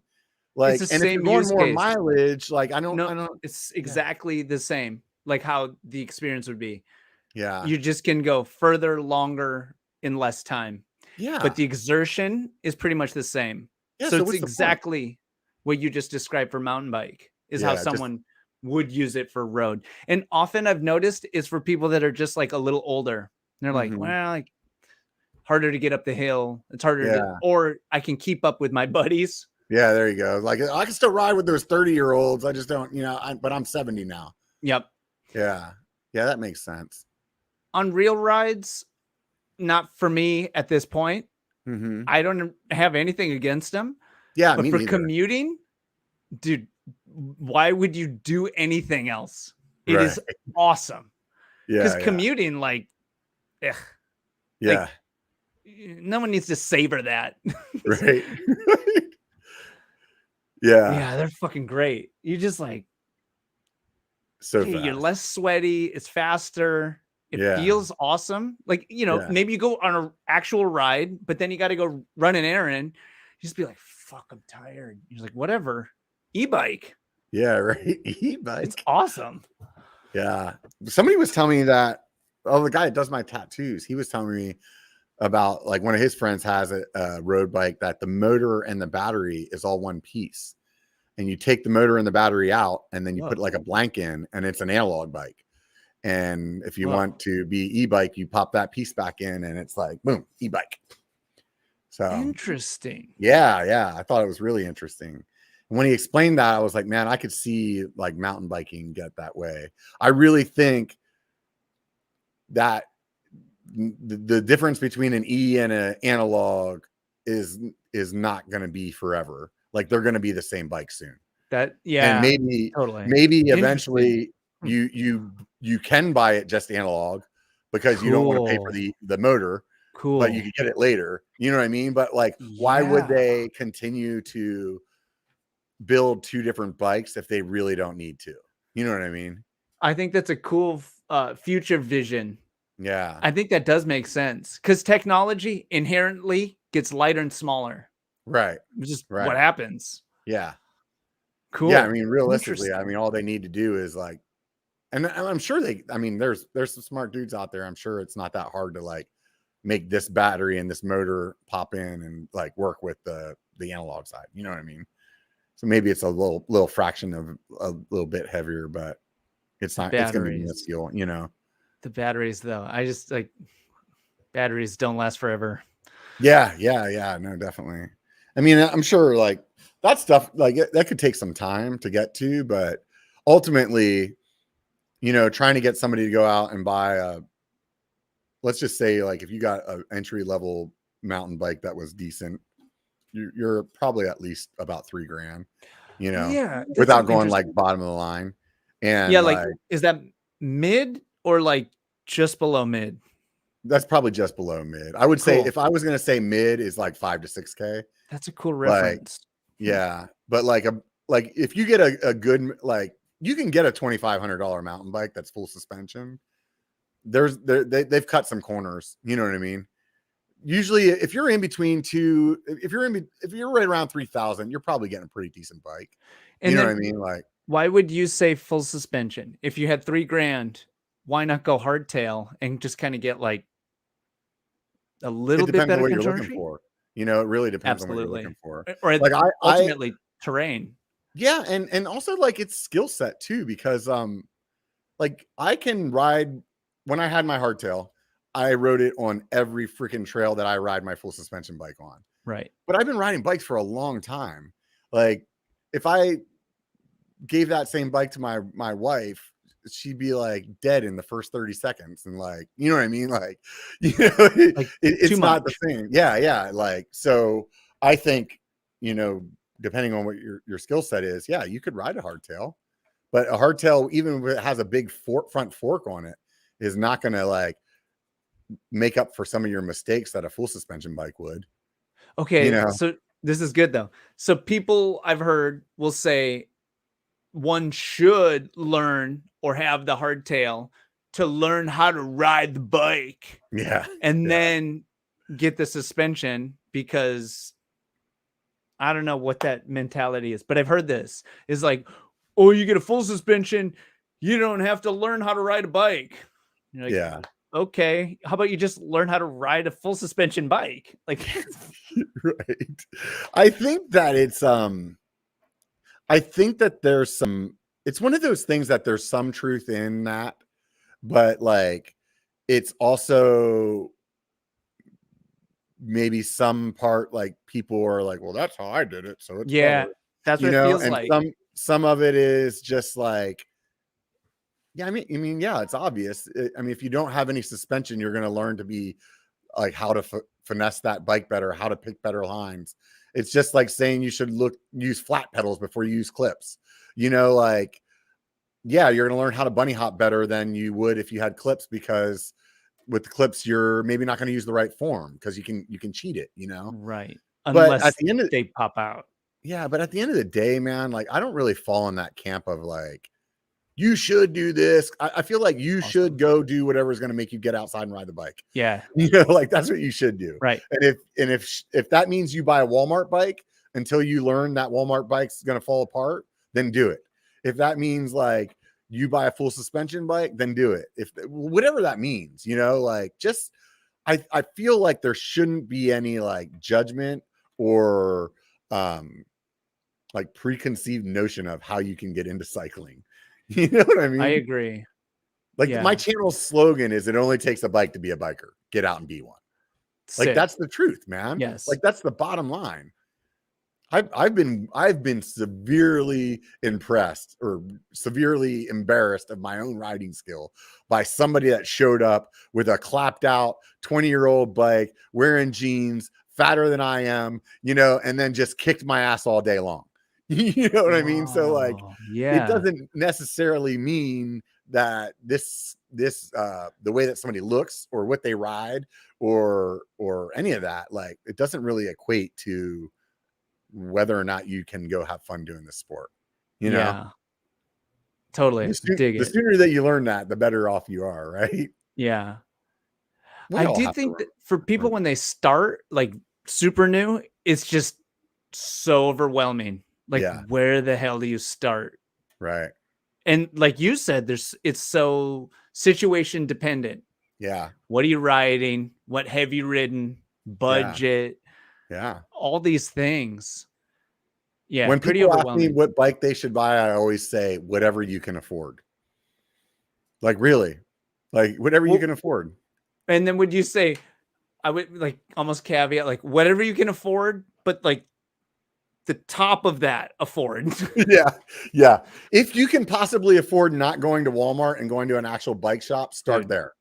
Like 100%. That's the thing I'll follow up with. Be like, but if Walmart is the only place that you can go to get like to see, or that's all you feel comfortable like finding out, like I only want to spend $100 to find out if I like this sport, well, go for it.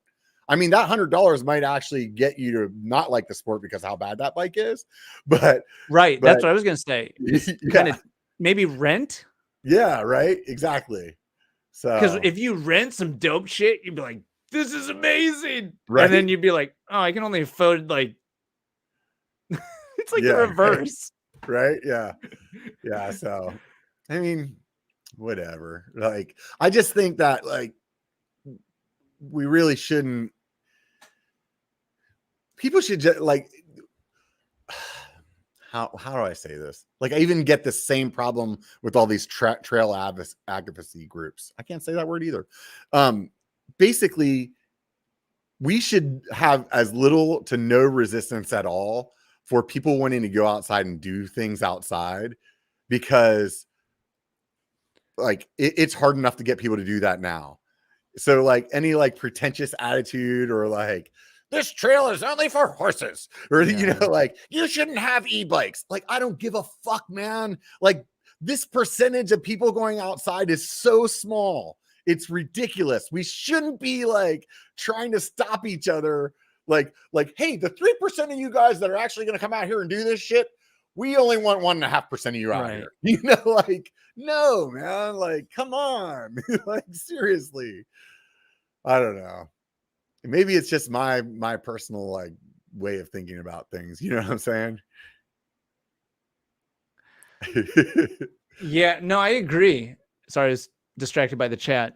Yeah, I saw you looking at the comments. I could tell that's what I was reading your mind. He's like, you're like reading the comments through my mind. Yeah, I'm gonna write. I should have just put a comment in there. Stop looking.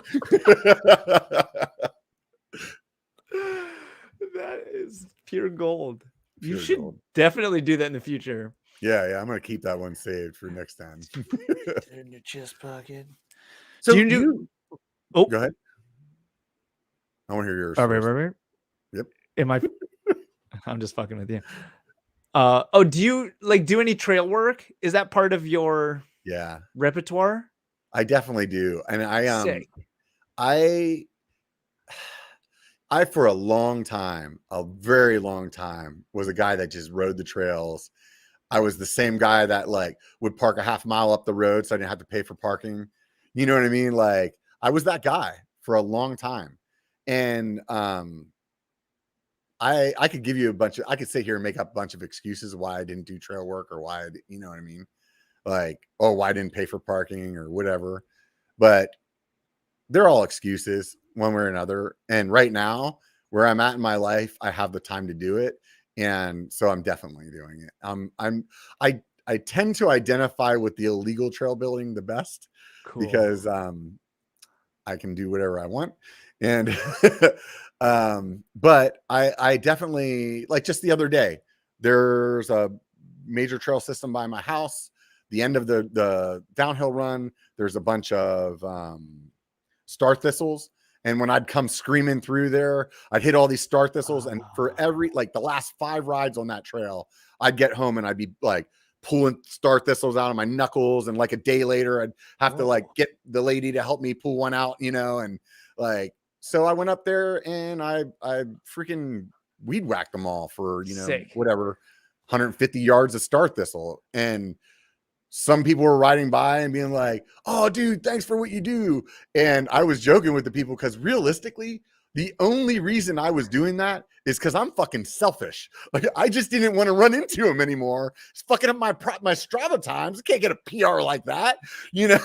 Like, but yeah, no, definitely like to do my part. And I think that too many people ride a trail and they're like, "Oh man, there are trees down. I had to duck, almost ran into it." And it's like, yeah, you and your one bud could have stopped and just pulled it off the trail. Yes, exactly that.